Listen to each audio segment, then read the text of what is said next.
Ever get that feeling, like when the people around you are always agreeing, always nodding along? Hmm. It's almost like they're not giving you the full picture. Yeah. Or have you ever totally brushed off someone who just disagreed with you on something and then later Hmm. you kind of realize, hold on, they actually had a point there. Oh, yeah, for sure. Happens all the time, right? Totally. Yeah.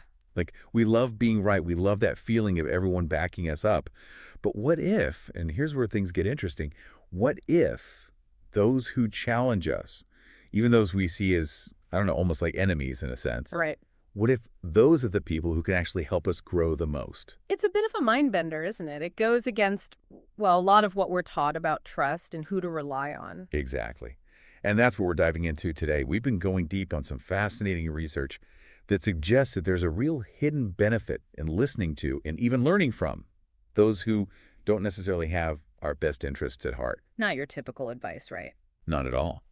So in this deep dive, we're going to unpack this whole idea. We'll explore the why, the how, and think about how this plays out in our own lives. Maybe even rethink who we trust and whose opinions we really value. Sounds good. So, first things first. When we talk about this, we got to start with trust, right? Mm. What does that even mean in this context? Yeah, absolutely. I mean, we usually think of trust as going hand in hand with friendship, with people who see things our way. Totally, you get me. Right, exactly. But here's the catch, and this is what the research highlights.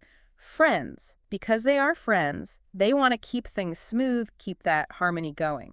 Makes sense. So they might hold back, they might not give you that super critical feedback that you actually might need. Oh, so it's like they don't want to rock the boat. Kind of, yeah. Or maybe they just assume that the relationship is strong enough to handle a little lack of brutal honesty. Yeah, we're good. We don't need to go there. Right.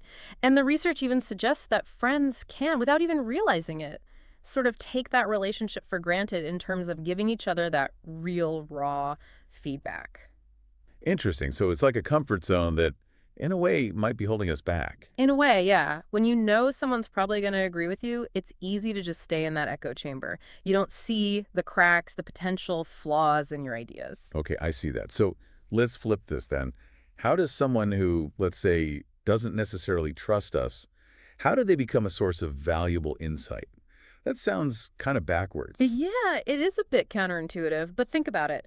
Someone who doesn't trust you, they're not playing the same game, right? They don't need to maintain a certain image with you. Oh, so there's a different kind of honesty there. Exactly. They're less likely to sugarcoat things, less likely to manipulate through fake agreement. Their motivations, even if they're not in your favor, are at least straightforward, predictable. So less fluff, more straight talk, Mm. even if it's a little rough around